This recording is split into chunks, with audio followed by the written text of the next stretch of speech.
สวัสดีค่ะชวนทำขนมนมเนยง่ายๆกับ Easy Food บายชยาค่ะ คลิปนี้มาชวนทำเค้กช็อกโกแลตกล้วยหอมครีมชีสค่ะ สูตรเค้กกล้วยหอมช็อกโกแลตชิฟฟ่อนราดด้วยครีมชีสแล้วก็ช็อกโกแลตกานาชช็อกโกแลตกับกล้วยหอมเป็นอะไรที่เข้ากันมาก เราไปดูวิธีทำกันเลยค่ะ ขั้นตอนแรกจะจะเปิดเตาวอร์มไฟไว้ก่อนจะอบที่อุณหภูมิ 170 องศา ก็จะวอร์มไฟไว้ที่ 180 องศา เพื่อป้องกันไฟลดลงจากการที่เราเปิดปิดเตา ต่อไปจะนำกล้วยและนมไปปั่นรวมกันจะใช้เป็นกล้วยแช่แข็งนะคะ กล้วยที่เราทานไม่ทันเพราะเขาจะงอมเร็วมาก เราสามารถนำไปแช่แข็งได้เวลาจะใช้ ก็นำออกมาให้คลายเย็น ปั่นกล้วยกับนมสดแล้วจะนำมากรองผ่านกระชอน แล้วก็ใส่ลงไปในภาชนะที่เราจะผสมกับไข่แดง เสร็จแล้วเราใส่ส่วนผสมของไข่แดงลงไปทั้งหมดเลยค่ะ ก็จะมีน้ำตาลทราย เกลือ ไข่แดง น้ำมันรำข้าว และกลิ่นวานิลา เพื่อนๆจะใช้กลิ่นกล้วยก็ได้ สำหรับน้ำมันเพื่อนๆจะใช้น้ำมันพืช หรือว่าน้ำมันคาโนราก็ได้ เสร็จแล้วก็คนส่วนผสมให้เข้ากัน เมื่อเข้ากันดีแล้ว เราก็จะใส่ของแห้ง โดยการใส่แป้งเค้ก ผงฟู และผงโกโก้ ร่อนของแห้งลงไปในส่วนผสมของไข่แดง จากนั้นก็ใช้ตะกร้อมือคนส่วนผสมให้เข้ากันด้วยความเร็ว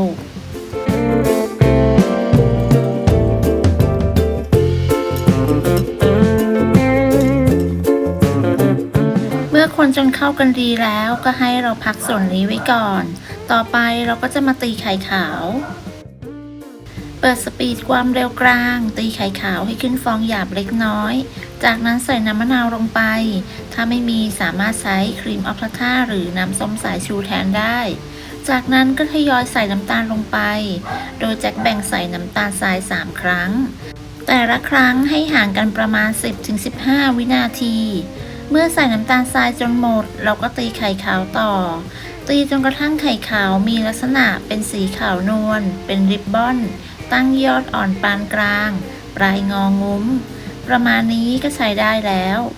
จากนั้นจะตีต่ออีกประมาณ 30 วินาที เพื่อเป็นการตัดอากาศ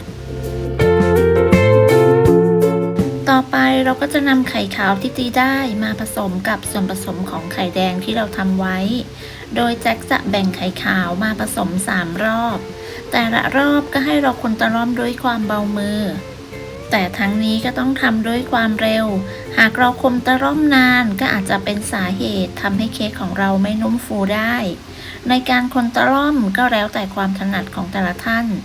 จะใช้ตะกร้อมือหรือว่าใช้ไม้พายก็ได้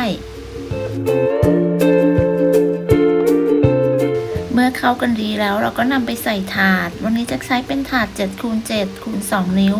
ทาเนยหรือน้ำมันที่ด้านล่าง แล้วก็วางกระดาษรองอบลงไป เสร็จแล้วเราก็จะเทส่วนผสมลงไปค่ะ สูตรนี้สามารถใส่ได้ทั้งหมดเลย ก่อนนำเข้าอบอย่าลืมเคาะเบาๆเพื่อไล่อากาศด้วยนะคะ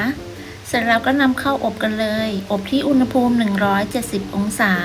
ไฟบนล่างไม่เปิดพัดลม จะวางไว้ชั้นล่างของเตาอบ ใช้เวลาอยู่ที่ประมาณ 25-30 นาที เช็คสุกด้วยการใช้นิ้วสัมผัสลงไปบนผิวเค้ก ถ้าเค้กเด้งกลับมาไม่จมก็คือสุกแล้ว นำเค้กออกจากเตากระแทกพิมพ์เบาๆเพื่อให้เค้กเสร็จตัว เสร็จแล้วพักเขาไว้ให้เย็น ต่อไปเรามาตีวิปปิ้งครีมชีสกัน ตีครีมชีสให้อ่อนนุ่มและกระจายตัว ใช้ครีมชีสยี่ห้อไหนก็ได้นะคะ เลือกตามความชอบเลยค่ะ เมื่อตีครีมชีสได้แล้ว ต่อไปเราก็จะใส่วิปปิ้งครีม แนะนำเป็นแบบเดรี่หรือกึ่งเดรี่นะคะ ตามด้วยนมข้นหวานและกลิ่นวานิลา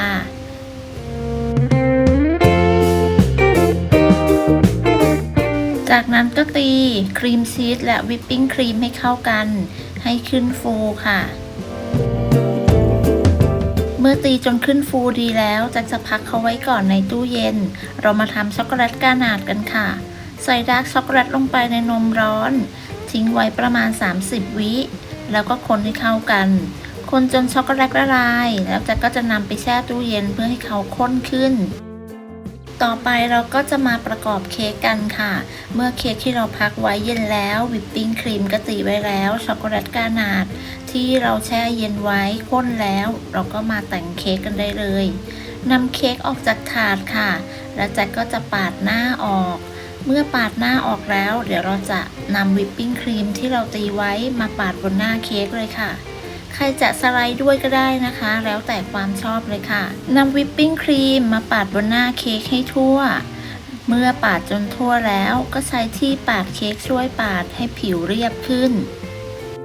นำช็อกโกแลตกานาชที่เราทำไว้มาราดบนหน้าเค้กให้ทั่วเลยค่ะจะบอกเพื่อนๆว่าในคลิปนี้แจกใจร้อนไปหน่อยช็อกโกแลตยังไม่คันข้นเท่าไหร่ก็นำมาราดแล้วเขาก็เลยจะไหลเยิ้มแบบนี้เลยค่ะราดช็อกโกแลตกานาชเสร็จแล้วก็นำเค้กไปแช่เย็นเพื่อให้เซ็ตตัวเสร็จแล้วก็นำออกมาตัดแบ่งตามขนาดที่ต้องการได้เลยค่ะวันนี้จะตัดแบ่งออกเป็นทั้งหมด6ชิ้นค่ะสูตรเค้กช็อกโกแลตกล้วยหอมครีมชีสสูตรนี้เนื้อนุ่มหอมอร่อยมากๆช็อกโกแลตกับกล้วยหอมเป็นอะไรที่เข้ากันมากๆเลยค่ะเนื้อเค้กชิฟฟ่อนกล้วยหอมสูตรนี้ก็นุ่มมากๆใครที่ชอบทานเค้กกล้วยหอมจะต้องลองทำเค้กกล้วยหอมช็อกโกแลตครีมชีสสูตรนี้ดูนะคะแล้วถ้าใครทำแล้วได้ผลยังไงก็มาคอมเมนต์คุยกันค่ะขอบคุณที่รับชมคลิปนี้นะคะอย่าลืมกดไลค์กดแชร์กดติดตามเพื่อเป็นกำลังใจให้กันด้วยค่ะสำหรับคลิปนี้จะต้องลาไปก่อนพบกันใหม่ในคลิปหน้าสวัสดีค่ะ